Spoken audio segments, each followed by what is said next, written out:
I don't know how we're going to compare a value because I don't think there's another one of these around. Gracious. Whoa. I think I'd better go back in the bank. It's beautiful. I definitely won't wear it now. It belonged to my uncle, who was an antique dealer in Bristol, and he died in 1980. And it was his wish that I chose one of his paintings, and this is the one that I chose. Well, quite right too. I think you made a good choice. Now, the picture is signed, and it's signed with a monogram down here and a date, 1878. I think I know who that monogram is, but what's your... I believe it's Albert Ludvichi. Yes, yes. And there's a junior and a senior. Absolutely right. But I don't know which one it is. I would agree. I think this is by one of the Albert Ludovicis. Now, they were both Italian, as the name might suggest, but they both, in fact, came to live in London and also lived in Paris. And I've puzzled over this, but I really find it difficult to know which Ludvichi this is. It might be by the father, it might be by the son. The date is possible for either of them. And they're similar styles, are they? Yes, they do paint in similar styles. I incline towards the opinion that it's by Ludvichi Jr. And it's typical of both the Ludvichi style. It's slightly sort of sketchy and impressionist, but he does paint these charming pictures of children with little rather round, smiling, rosy faces. That's typical of Ludvichi. And is he a musician? What do you think this is here? Yes, I believe he's a musician, and this is his organ here. So this I is the see. organ So he's an organ monkey. grinder with his monkey. Yes, well, this is it. And in villages, of course, in those days, this is in the late 19th century, not much happened, and therefore the arrival of an entertainer like this was a big village event. Yes. Everybody turned out. So here they are all following him, and he's heading for the pub by the look of it. Yes. Yes.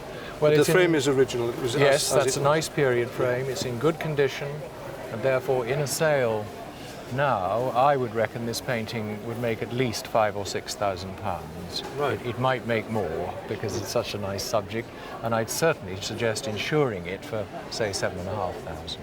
Okay. So a very charming picture, and Thank you very much. delighted to have it. I first saw it at a cycle show in 1952 and fell in love with it. It wasn't for sale. Right.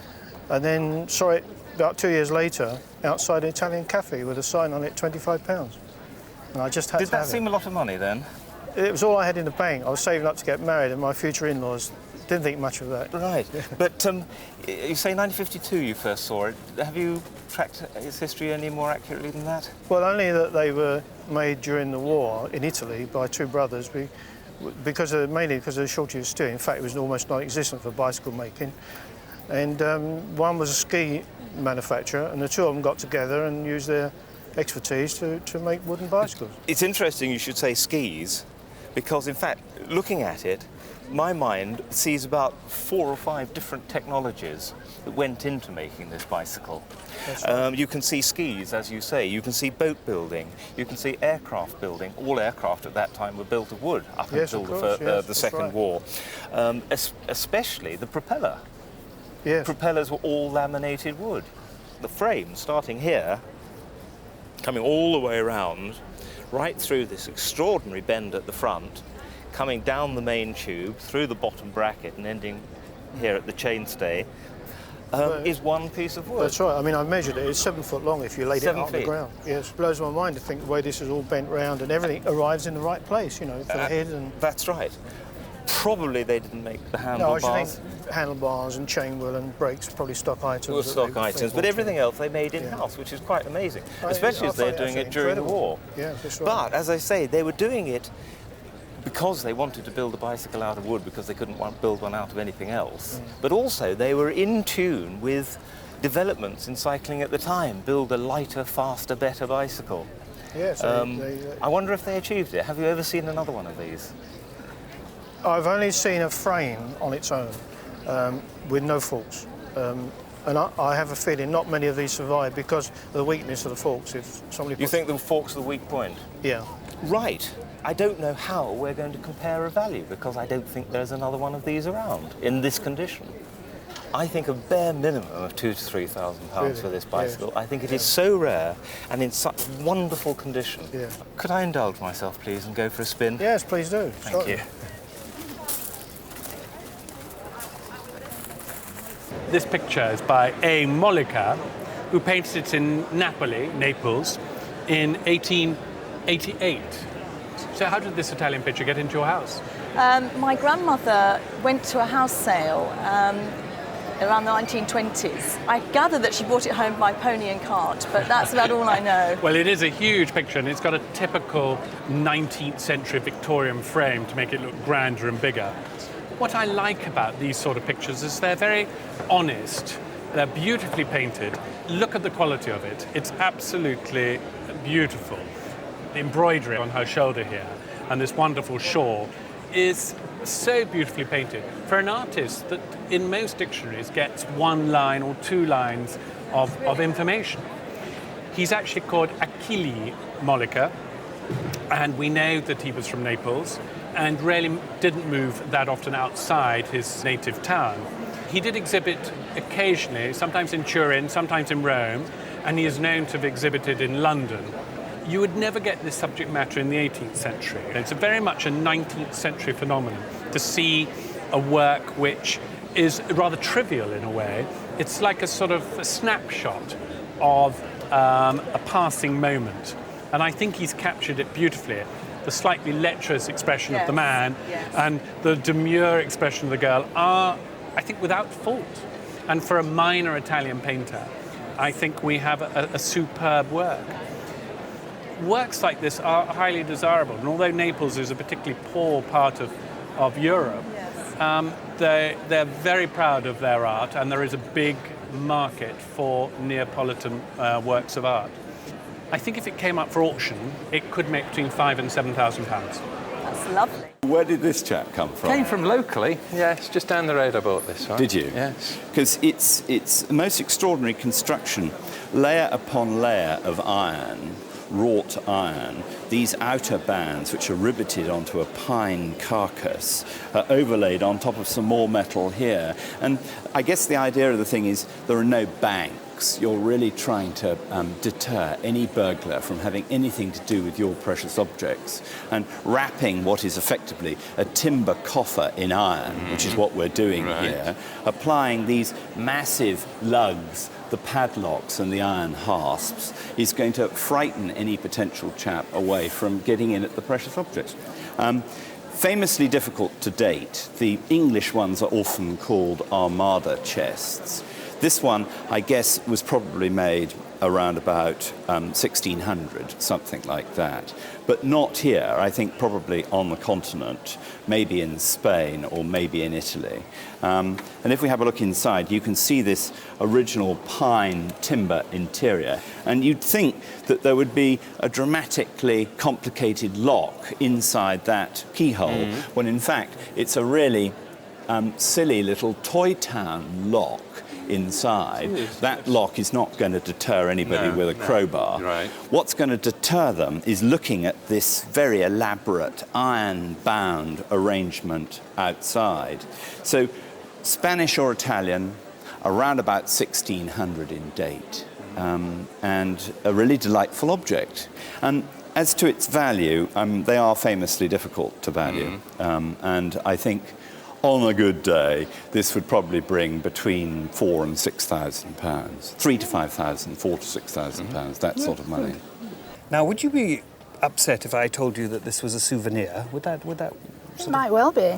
I don't know where it came from. It was just sitting in the bank, really. I don't know where it came from at all. How amazing. Well, originally it came from Rome, and it's the sort of object that would have been brought back by a first-class grand tourist visiting Rome. And it's perfectly obvious that it's a Roman ruin. I mean, there's no, at least an Italian ruin, but what's more significant and points us towards the fact that this is a very grand souvenir is that it's laid out in micro-mosaic. Have you thought about this technique at all? No, I know nothing about it. No. Well, it's made up of tiny, tiny pieces of glass and some perhaps hard stones too, that are laid into a background minutely and very accurately, and it's a sort of miracle of human craftsmanship. It's tiny, little bits. And it refers back to the mosaics of ancient Rome, the Byzantine mosaics, the Roman mosaics, that such a man would go to visit. And so he might well have brought this back to a member of his family who had not had the pleasure of visiting Rome with him. But this is quite a lavish thing. There's quite a lot of plate powder in the surface of it, which prevents us from understanding immediately that this is a rather ravishing gold box. Solid gold. It's marvellous. Is it really? I didn't know it was gold. Yes, absolutely. It's actually a very matte gold, and gold is very malleable material. You can push it around and engrave it and texture it. And this is exactly what's happened here. The two marvellous sort of neoclassical griffins, rather fierce-looking chaps with beards, and it's lined with a very smart band of enamel, which is an echo of the band of enamel on the front. What about date? Any thoughts? Any ideas? I don't know. It was just in... My mother died a few years ago, and it was just in a box in the bank, you know, so I know really nothing about it. What would she have put in it? It's a snuff box, notionally. Oh, right. Yeah. Because it's tiny, isn't it? I mean, it wouldn't fit a cigarette or anything. No, absolutely not. No, snuff it is, and this is a very, very eloquent and beautiful example from about 1820. Now, having said that it was almost certainly bought in Rome, the great surprise is that it's not made in Rome, it's Swiss. Oh, really? Yes. And all they've done is incorporate a mosaic, which does come from Rome. Yes. It's hugely enviable. I think everybody behind us would love to sort of snatch this out of our hands, wouldn't they, and run away with it. I would. And because of that, it's really quite a valuable object.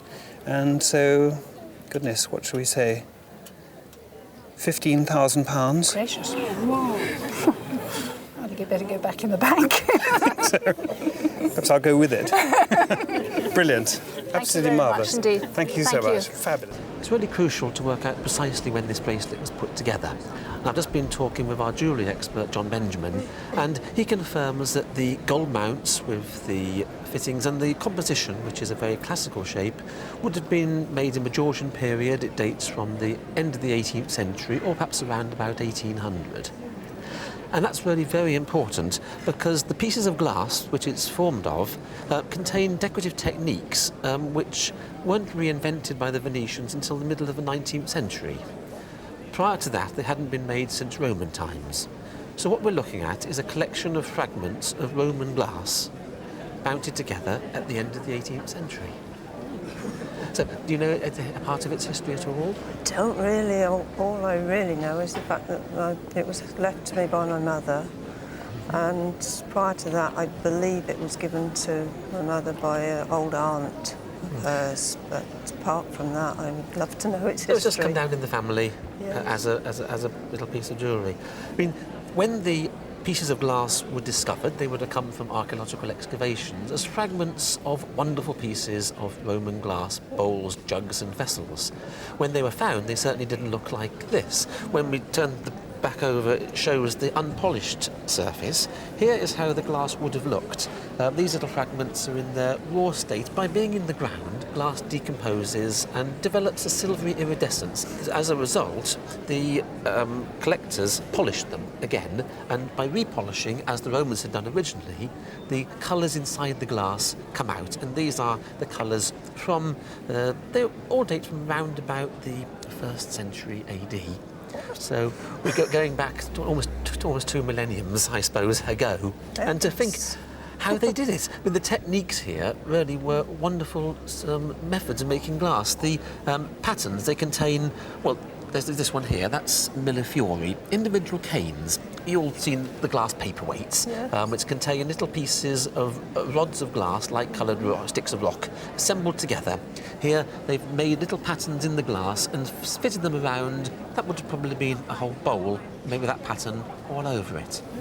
Next to it, even more remarkable, we've got latticino. This is individual twists, little candy cane twists of one colour glass set within clear. So the yellow glass twisted up and laid down side by side and remelted into the side of a bowl or a jug.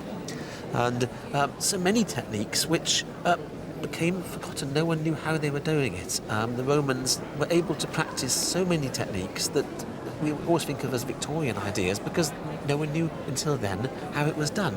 Here, right at the end, that last piece contains, there's a flower head and other patterns of little flowers and beads, all made of coloured glass. they would have rolled that little flower in one-coloured glass petals and then melted it all in together to form the patterns. And these would have been marvellous, extremely valuable treasures in their day. The complete bowls were really quite wonderful. Very few survive in intact condition.